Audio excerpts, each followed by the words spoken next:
Bismillahirrahmanirrahim. Assalamualaikum warahmatullahi wabarakatuh. Siswa-siswi MTS Sadat Darain kelas 8 yang Bapak banggakan, alhamdulillah kali ini kita akan mempelajari tentang gelombang bunyi.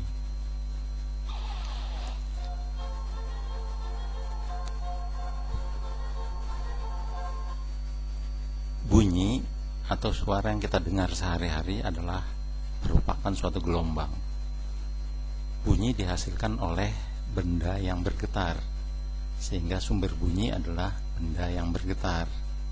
Contohnya misalnya sebagai sumber bunyi senar yang dipetik atau gong yang dipukul.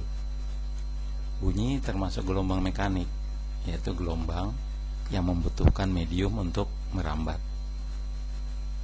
Nah, dengan demikian bunyi tidak dapat merambat di dalam ruang hampa. Bunyi dapat merambat melalui gas atau udara. Bunyi juga dapat merambat melalui zat padat maupun zat cair. Biasanya kecepatan bunyi paling besar itu adalah pada zat padat, karena ini berkaitan dengan jarak molekul antara zat padat yang lebih berdekatan, sehingga perambatannya lebih mudah. Nah, tinggi rendahnya suatu nada bunyi ditentukan oleh frekuensi, sedangkan keras atau lemahnya bunyi ditentukan oleh amplitudo. Berdasarkan frekuensinya, gelombang bunyi diklasifikasikan menjadi 3 macam. Yang pertama kita sebut sebagai gelombang infrasonik, yaitu gelombang yang frekuensinya kurang dari 20 getaran per detik atau kurang dari 20 Hz. Bunyi infrasonik ini bisa didengar oleh makhluk hidup seperti anjing, jangkrik, gajah, dan beberapa hewan lainnya. Yang kedua adalah gelombang audiosonik. Gelombang audiosonik memiliki frekuensi antara 20 getaran per detik sampai 20.000 getaran per detik atau 20 Hz sampai 20.000 Hz. Bunyi ini adalah bunyi yang dapat didengar oleh telinga manusia, sehingga disebut sebagai bunyi audiosonik. Nah, di atas itu kita sebut gelombang ultrasonik, yaitu bunyi yang frekuensinya atau jumlah getarannya lebih dari 20.000 getaran per detik atau lebih dari 20.000 Hz.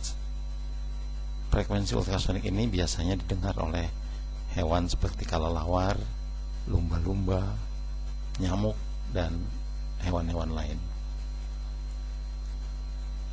Nah, agar bunyi dapat kita dengar, maka diperlukan ada 4 syarat. Syarat yang pertama adalah adanya sumber bunyi, yaitu benda yang bergetar. Yang kedua, adanya medium merambat bunyi. Tanpa adanya medium, bunyi tidak bisa kita dengar. Ya, yang ketiga adalah frekuensi yang dihasilkan adalah antara 20 sampai 20.000 Hz. Kurang dari ini atau lebih tinggi dari ini, bunyi tidak dapat didengar. Dan yang lebih penting lagi adalah bahwa tentu saja untuk mendengar diperlukan alat indera pendengaran yang sehat. Tentu orang yang tuli sulit mendengar bunyi, walaupun bunyi itu memiliki frekuensi antara 20 sampai 20.000 Hz. Tapi bagi orang tuli tentu sulit mendengar bunyi tersebut. Nah, kita lihat untuk telinga yang sehat, ini susunannya seperti ini. Ini susunan telinga dibagi menjadi 3 bagian. Ada telinga bagian luar, kemudian di sini telinga bagian tengah, dan telinga bagian dalam. Jadi kita lihat ada rongga pada telinga ini, kemudian di bagian ini batas antara bagian tengah dengan bagian luar telinga ini terdapat yang kita sebut sebagai gendang telinga, yang nanti akan bergetar ketika ada gelombang bunyi yang datang diterima. Kemudian ada tulang-tulang pendengaran di sini. Juga ada saraf keseimbangan di sini. Saraf keseimbangan yang berfungsi memberikan keseimbangan tubuh sehingga kita dapat berdiri, berjalan dengan mantap. Kemudian ada bagian yang seperti rumah siput ini. Ini disebut sebagai koklea atau rumah siput. Ini nanti yang berfungsi untuk mengubah getaran-getaran frekuensi bunyi yang didengar menjadi suara yang bisa didengar oleh otak, dikirim ke saraf otak seperti ini. Ini kurang lebih susunan dari telinga manusia. Nah, jika telinga ini sehat, maka tentu mudah atau bisa mendapat atau mendengar, menerima bunyi dengan baik.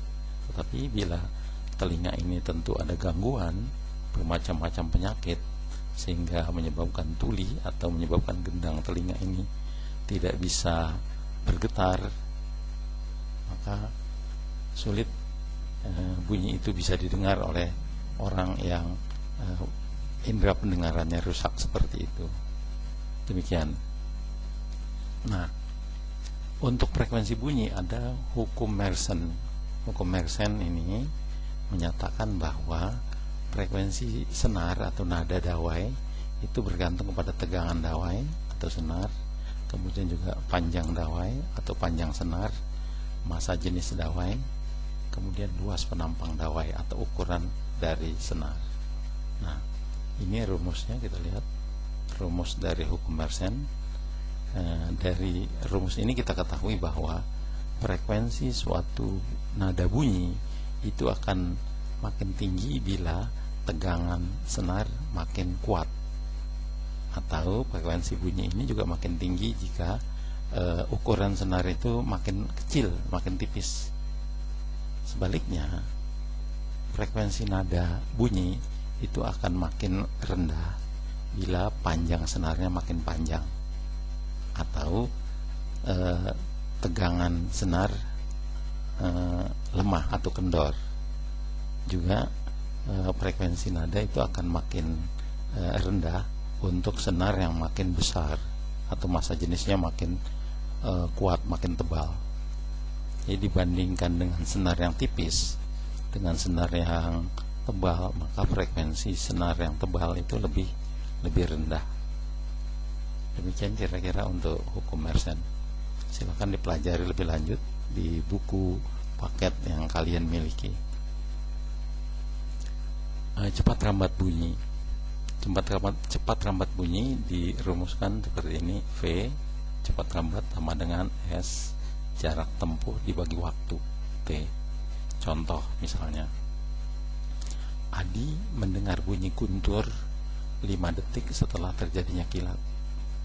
Jika cepat rambat bunyi di udara adalah 480 meter per detik, tentukan berapa jarak tempuh atau jarak tempat terjadinya kilat diukur dari tempat Adi. Nah, pada soal ini ketahui waktunya adalah 5 detik, sedangkan cepat rambat bunyinya adalah 480 meter per detik. Yang ditanya adalah berapa jaraknya, jarak tempat terjadinya guntur sampai ke tempat atau ke tempat Adi berdiri.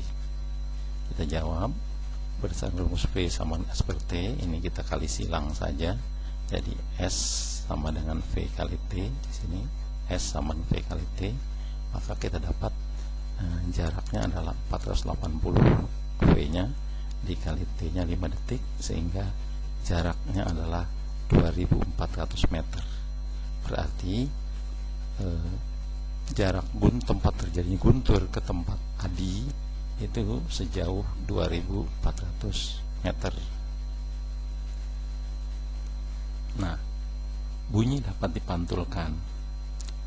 Bunyi pantul dapat dibedakan menjadi, yang pertama adalah gema, yang kedua disebut gaung atau gerdam. Bedanya apa? Kalau gema itu adalah bunyi pantul yang terdengar setelah bunyi asli, sehingga bunyi terdengar 2 kali dengan jelas secara berurutan. Nah, kalau gaung atau kerdam itu adalah bunyi pantul yang sebagian bunyi pantulnya terdengar bersamaan dengan bunyi asli, sehingga bunyi terdengar tidak jelas karena bertumpukan antara bunyi asli dengan bunyi pantulannya. Nah, untuk bunyi pantul ini bisa dimanfaatkan dalam teknologi. Banyak sekali pemanfaatan bunyi pantul di dalam teknologi. Di antaranya adalah yang pertama untuk mengukur kedalaman laut atau mengukur jarak kedalaman dinding lorong gua. Kemudian juga bisa mengetahui kedudukan gerombolan ikan-ikan di dalam lautan, bisa mengetahui cekungan yang mengandung minyak di dalam tanah, juga bisa untuk USG atau ultrasonografi, yaitu untuk melihat organ dalam tubuh manusia, misalnya untuk melihat perkembangan janin atau bayi di dalam kandungan. Bisa juga untuk ekokardiogram atau untuk mengukur kecepatan aliran darah di dalam tubuh itu, dan berbagai macam teknologi lain yang terus berkembang untuk pemanfaatan untuk bunyi pantulan. Nah, untuk bunyi pantul ini rumusnya agak sedikit berbeda, di mana untuk bunyi pantul berlaku persamaan 2S sama dengan V kali T, sehingga S nya itu sama dengan V dikali T dibagi 2. Kenapa dibagi 2? Karena ini merupakan pemantulan, di mana kita tahu kalau pemantulan itu adalah gelombang berjalan bolak-balik dari sumber bunyi bergerak menuju dinding pemantul, kemudian kembali lagi, sehingga jarak yang ditempuh adalah bolak-balik. Maka jaraknya dalam rumus ini adalah S sama dengan V kali T dibagi 2. Paham ya? Contoh misalnya, pada pengukuran kedalaman laut, gelombang pantul diterima kembali setelah 1 detik dipancarkan. Nah, jika rambat bunyi di dalam laut adalah 1600 meter per detik, diminta tentukan kedalaman laut di tempat tersebut. Nah, kita selesaikan, diketahui ini peristiwanya adalah pemantulan. Ini harus kita perhatikan karena nanti perumusannya beda antara gelombang bukan pantulan dengan gelombang pemantulan. Waktunya adalah 1 detik, T 1 detik, kemudian cepat rambat bunyinya adalah 1600 meter per detik. Yang ditanya adalah kedalaman laut atau S nya berapa. Kita jawab, karena merupakan pemantulan, maka rumusnya S sama dengan V kali T bagi 2. Ada angka pembaginya di sini 2, karena lagi-lagi pemantulan, geraknya atau gelombangnya bergerak bolak-balik. S sama dengan V kali T per 2, atau S sama dengan V nya 1600 dikali T nya 1 dibagi 2, didapat 800 meter. Jadi kedalaman laut pada contoh soal ini adalah 800 meter. Demikian. Terima kasih. Assalamualaikum warahmatullahi wabarakatuh.